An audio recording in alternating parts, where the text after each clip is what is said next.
Hola a todos.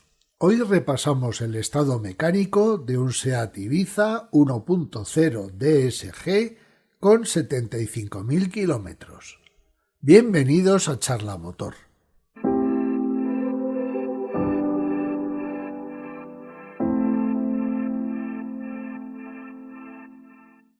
En este vídeo vamos a hablar de la fiabilidad y de la experiencia de uso de este Ibiza durante 75.000 kilómetros.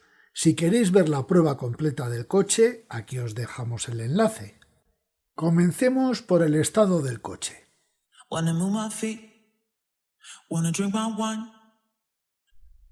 Y este es el Ibiza objeto de la prueba. El dueño del coche es una persona cuidadosa y, por ejemplo, nos indica que jamás lo ha metido en un túnel de lavado, siempre lo ha lavado a mano.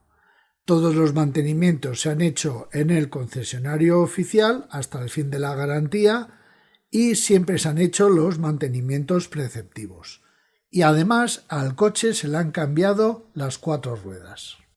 Y lo primero que vamos a hacer es subir el coche al elevador y ver cómo está de estado de frenos, motor, si hay alguna fuga, etcétera, etcétera.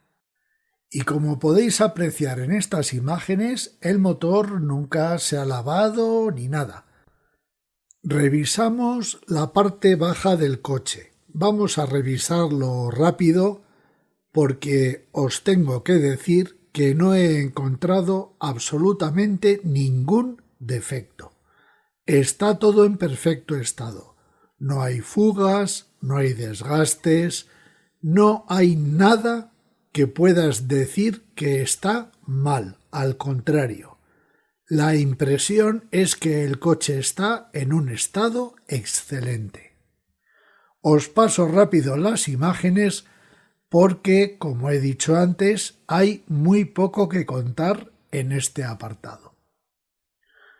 Los discos de freno presentan un desgaste regular. No vemos que haya surcos en ninguno de los 4 discos y vemos que a todos los discos igualmente les queda mucha vida por delante. Otro buen dato de este coche. Hablemos del refrigerante, que es el G13. Aquí podéis ver el estado del líquido. Y según indica el vaso de expansión, parece que no llevamos la famosa bolsita de silicatos, que debería indicarse en el vaso de expansión. Pero veis que el estado del líquido refrigerante también es perfecto.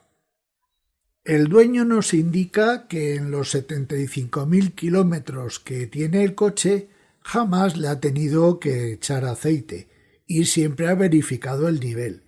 Lo que sí ha hecho, como hemos indicado, es que siempre ha respetado los mantenimientos indicados por el fabricante, pero que en ningún caso ha tenido que rellenar ni líquido refrigerante, ni tampoco ha tenido que rellenar aceite en ningún momento.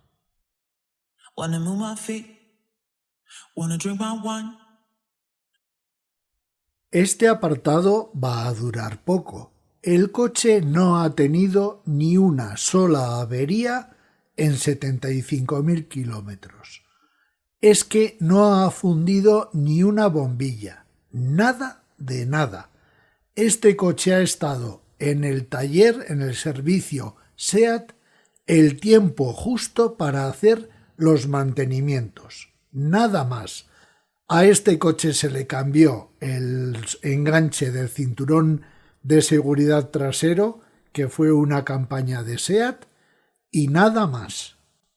Por cierto, el dueño nos indica que en la SEAT le han tratado muy rápido para dar las citas y que el coche se lo tenían de un día para otro como mucho. Incluso un mantenimiento lo dejó por la mañana y lo recogió al mediodía.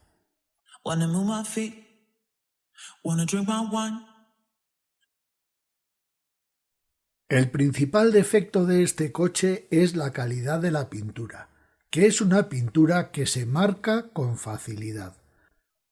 El resto de defectos que nos indica el usuario son los siguientes.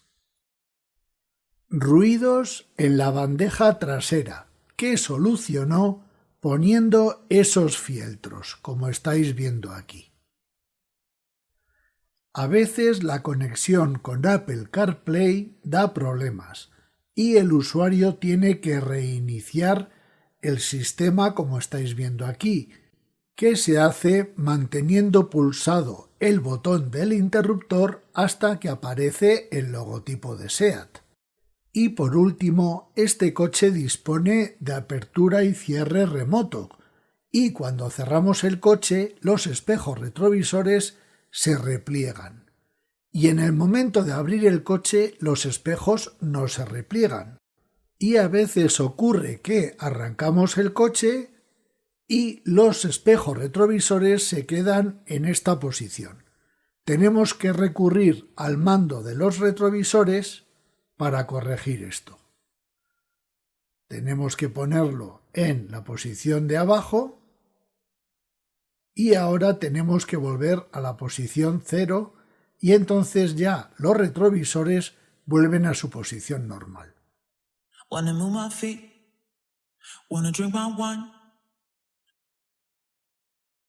Empecemos por comentar los consumos de este coche. Para ello hicimos una serie de mediciones y los resultados arrojados fueron los siguientes. Se hicieron 4.213 tomas de datos y estos son los porcentajes de velocidades que tuvimos durante la prueba. Y este es el perfil de alturas durante la prueba.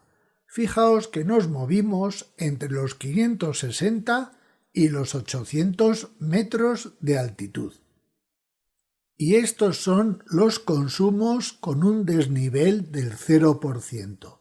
Fijaos que en ningún momento pasamos en realidad de 6,5 litros de consumo, porque esa cifra de 6,9 corresponde al intervalo o al proceso de aceleración de 100 a 120. Por eso da ese dato alto de 6,9, porque en realidad viajando entre 101 y 110 fue muy poco tiempo. El consumo total de este coche roza los 6 litros en realidad. Esta es una gráfica muy interesante. Lo azul es el ruido interior, lo verde son las revoluciones del motor y rojo es la velocidad. Pues bien, este coche tenía un problema serio que eran los neumáticos. Llevaba unos Nexen que se sustituyeron por unos Goodyear y el cambio fue notable. Además de eso, se detectó que mucho ruido interior venía del maletero del coche. Y lo que hizo el dueño es poner una capa de aislante acústico en el fondo del maletero, que como vais a ver en estas imágenes va desnudo. Entonces lo que se hizo fue poner por debajo del subwoofer que estáis viendo una capa de aislante acústico. Y la mejoría fue notable. Ahí veis directamente la chapa desnuda en el maletero. Todo eso se recubrió con aislante acústico. Con respecto al consumo, este coche es muy sensible a cómo lo lleves. Este coche tiene modos de conducción, por tanto lo puedes llevar en un modo más económico o más dinámico. En el caso de llevarlo en modo dinámico y con el Start-Stop apagado, que es el caso del usuario, este usuario me dice que nunca ha pasado de 6,5 litros y que realmente el modo económico a él no le compensa porque hace cosas que a él no le gusta. Aquí estáis viendo que en modo económico, por ejemplo, en las cuestas abajo, el motor se queda al ralentí. Fijaos, vamos a 110 por hora y el coche va al ralentí. Y esto a él personalmente no le gusta. Por eso él ha elegido el modo dinámico. Y me dice que en modo económico sí puedes estar moviéndote tranquilamente en unos 5 litros a los 100.